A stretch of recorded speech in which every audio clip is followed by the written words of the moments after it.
ওম শান্তি। আজকের মুরলির তারিখ 2রা সেপ্টেম্বর 2024। প্রাত মুরলি মধুবন।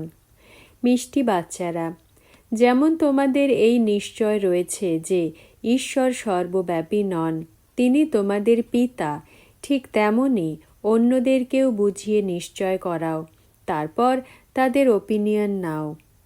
প্রশ্ন: বাবা তাঁর নিজের সন্তানদের এমন কোন কথা জিজ্ঞাসা করেন যা অন্য কেউ জিজ্ঞাসা করতে পারে না? উত্তর: বাবা যখন বাচ্চাদের সঙ্গে মিলিত হন তখন জিজ্ঞাসা করেন, বাচ্চারা, পূর্বে তোমরা কবে মিলিত হয়েছিলে? যা শুধু বাচ্চারাই বোঝে। তারা তৎক্ষণাৎ বলে, হ্যাঁ বাবা, আমরা 5000 বছর পূর্বে তোমার সঙ্গে মিলিত হয়েছিলাম। আর যারা বোঝে না তারা বিভ্রান্ত হয়ে পড়ে। এরকম প্রশ্ন করার মতো বুদ্ধি অন্য কারোর মধ্যে থাকেই না।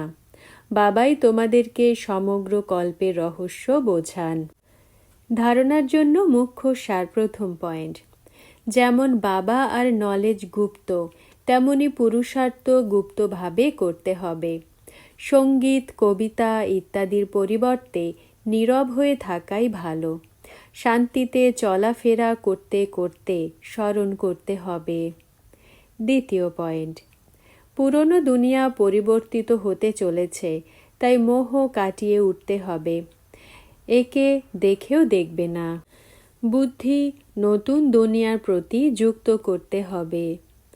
বরদান: ব্রাহ্মণ জন্মের বিশেষত্বকে ন্যাচারাল নেচার বানানো সহজ পুরুষার্থী ভব। ব্যাখ্যা: ব্রাহ্মণ জন্মও হল বিশেষ, ব্রাহ্মণ ধর্ম আর কর্মও হল বিশেষ, অর্থাৎ সর্বশ্রেষ্ঠ। কেননা ব্রাহ্মণরা কর্ম করার সময় সাকার ব্রহ্মা বাবাকে ফলো করে, তাই ব্রাহ্মণের নেচারই হল বিশেষ নেচার। সাধারণ বা মায়াবী নেচার ব্রাহ্মণদের নেচার নয়। কেবল এটাই স্মৃতি স্বরূপে যেন থাকে যে আমি হলাম বিশেষ আত্মা। এই নেচার যখন ন্যাচারাল হয়ে যাবে তখন বাবার সমান হওয়া সহজ অনুভব করবে। স্মৃতি স্বরূপ তথা সমর্থী স্বরূপ হয়ে যাবে। এটাই হলো সহজ পুরুষার্থ।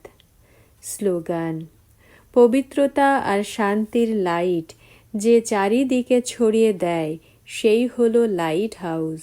ওম শান্তি।